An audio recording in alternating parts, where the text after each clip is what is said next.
Hi, everybody. It's Paul Ramsey. I am joined by Dr. Frederick Ma, who is presenting a 1-hour seminar at the 2019 NGH convention. On the Saturday of convention, he is going to be presenting the Opioid Alternative. How are you, Frederick? I am doing great, Paul. How are you doing today? I'm good. I'm always glad to see you. I love talking with you. I have to admit, I cannot remember. Have you presented this before? Not at the NGH. Okay. All right. That's what I thought. Okay, good. So this is new for NGH folks. Tell us about it. What's the opioid alternative all about? A couple of years ago, I ended up putting together a large-scale training on relaxation-based pain relief for physicians, nurses, mental health and medical health professionals. And I really wanted to do an overview of it that provided insight into what we really know about pain relief, how it works at a neurological level, something that would be really good for lay hypnotists to have. It has good practical information in it about how to do the processes, but it really gives a very good understanding of the current state-of-the-art research on hypnotic pain relief. Because of the opioid epidemic, a couple of years ago, 2017, the American College of Physicians recommended basically every relaxation process in the world except for hypnosis to do for pain relief. Really? But then the Department of Health and Human Services, bless their hearts, in January of this year, 2019, came out with their standard of care recommendations, and they listed hypnosis and guided imagery not only as a standard of care recommendation for pain relief, but also as the only two approaches they mentioned that is actually designed to alter the patient's perception of pain. Wow.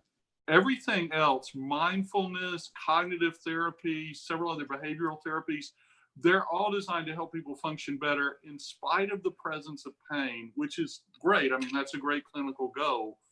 Hypnosis was listed as a standard of care treatment by Department of Health and Human Services. And the only thing listed us in guided imagery, which is the same thing, and the only process, non-pharmacological processes available to actually alter the experience of pain. In other words, to get rid of it. Sure. So I wanted people to have like this information. It's awesome. What can we learn in an hour with you that'll help us go back and do something we couldn't do before at our practices? You know, the reality is you probably could go and do pain relief before in your practice because it is so simple to do hypnotic pain relief. But I will teach several different techniques for doing it and how to get at it. The processes are actually very simple, and so lay hypnotists can do this really, really well. I think one of the main things that you get out of it, though, is an understanding of how the processes function and an ability to talk to people like physicians or even like just clients that are dealing with chronic pain issues, and they want to know really how does this operate? If it's a standard of care treatment, what's going on with it? So you'll be able to go back and talk about the state-of-the-art research, the neurology of it, exactly how the processes function. One of my concerns in looking at the literature on this was that it's really solid, but it's so scattered in the academic journals. So you'll have something in like a medical journal on anesthesia, but you'll find something in like a psychiatric journal. You'll find something in like a journal of sports medicine, and you just maybe a counseling journal. And the information, the studies are they're consistent in what they say, but they're all over the place as far as where they've been published. And so the information really hasn't been gelled together well. And that's what you're going to get. You're going to get a synopsis, a summary, and an overview understanding of what we know. Is that the kind of thing, Fred? You're way more into this than me, and so forgive me if I don't even use the right language, but what you just described, is that sort of when it begs for like a meta study where someone goes and takes all those scattered things and pulls it together and says, here's what here's what it all says? Oh, goodness, yeah. Like a giant meta study where someone actually pulled in this literature and put it together would be phenomenally useful.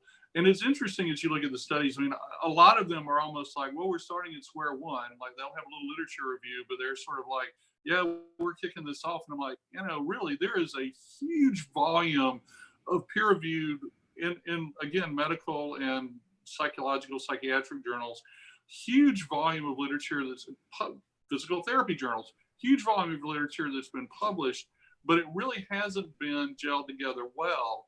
And I think there's more and more interest in doing that because of the opioid crisis. Sure. Now, a lot of people look at this and they go, hey, this is a thing about addiction. And I'm like, no, this is a thing about people that are in physical pain. The goal here is to help people that are in physical pain. The fact of the opioid crisis and the addiction issue, like, we are reducing the marketing of opioids, we're reducing the production of opioids, and we have new regulations coming into play. That's all well and good dealing with the addiction side of the crisis. But the reality is we still have people who are in physical pain and need help.